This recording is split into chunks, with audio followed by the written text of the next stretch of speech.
শিগগিরই বিশ্বকাপ ফুটবল খেলা শুরু হবে। এই খেলাকে কেন্দ্র করে আমাদের সমাজে ব্যাপক উন্মাদনা দেখা যায়।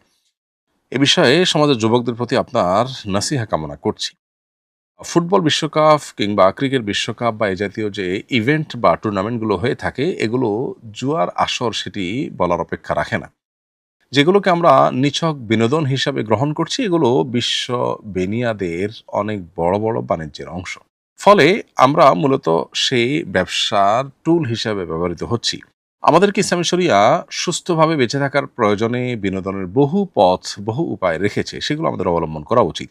নবী করিম সাল্লাল্লাহু আলাইহি ওয়াসাল্লাম বলেছেন, মিন হুসনি ইসলামিল মারই তারকুহু মা লা ইয়ানি। একজন মুসলমান ইসলাম সুন্দর হবে তখনই যখন সে অনর্থক অহেতুক কাজ পরিহার করবে। কোরআনে কারিমে আল্লাহ তাআলা সফল মুমিন এবং জান্নাতুল ফেরদাউসের উপযুক্ত হবে যে সমস্ত মুমিনরা, তাদের বৈশিষ্ট্য বলতে গিয়ে সূরা মুমিনুনের শুরুতে বলেছেন, ওয়াল্লাযীনা হুম আনিল লাগবি মুরিদুন, যারা লাগব বা অহেতুক অনর্থক কাজ থেকে বিরত থাকবে, বেঁচে থাকবে, এই মানুষগুলো জান্নাতুল ফেরদাউসের অধিবাসী হবে।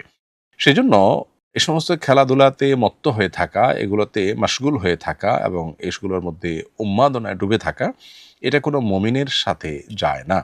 একজন মুমিন যিনি আখিরাতে বিশ্বাসী হবেন, একজন ঈমানদার যিনি জান্নাত জাহান্নাম বিশ্বাসী হবেন, তার কাছে জীবনের প্রতিটা মুহূর্ত গুরুত্বপূর্ণ। তিনি সময় নষ্ট করতে পারেন না এভাবে। অন্তত বিনোদনের নামে আরেকজন খেলাধুলা করবে, সেখানে তার লাভ লস নিহিত আছে। এটার পেছনে বহু জুয়া, বহু হারাম বিষয় জড়িত আছে।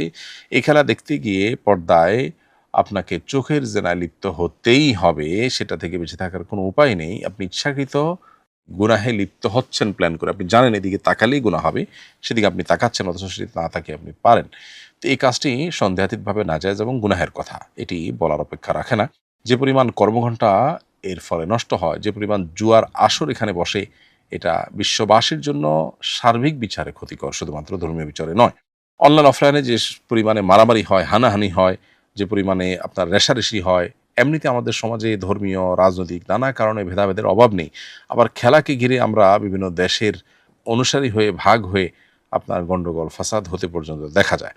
অনেককে আত্মহত্যা করতে পর্যন্ত দেখা যায়। রাজ্যে খেলা দেখা এবং স্বাস্থ্য ঝুঁকি, পড়াশোনা নষ্ট হওয়া সহ বহুবিধ ক্ষতি এ সমস্ত টুর্নামেন্টের কারণে আমাদের হয়ে থাকে। লাভ যদি আমরা বলি তাহলে অলমোস্ট জিরো। পরিবার এবং বন্ধু মহলে সম্পর্ক পর্যন্ত এগুলোর কারণে নষ্ট হয়। এজন্য বিশ্বকাপ ফুটবল হোক, ক্রিকেট হোক বা এই জাতীয় ইভেন্ট হোক, এগুলোকে এভয়েড করার বা এগুলোকে পরিত্যাগ করার এজন্য মানসিকতা আমাদের মধ্যে তৈরি করতে হবে এবং একজন ঈমানদার তার জীবনের প্রতিটা মুহূর্তকে অর্থবহ করবার চেষ্টা করবেন। তিনি অনর্থক কাজে তার জীবন, যৌবন, সময় নষ্ট করবেন না। কারণ এগুলো সবগুলোর জন্য আল্লাহর কাছে জবাবদিহি আমাদের করতে হবে, আমাদের জীবন কি আমরা কাটিয়েছি সেজন্য। আসুন্নাহ ফাউন্ডেশন, উম্মার স্বার্থে সুন্নাহর সাথে।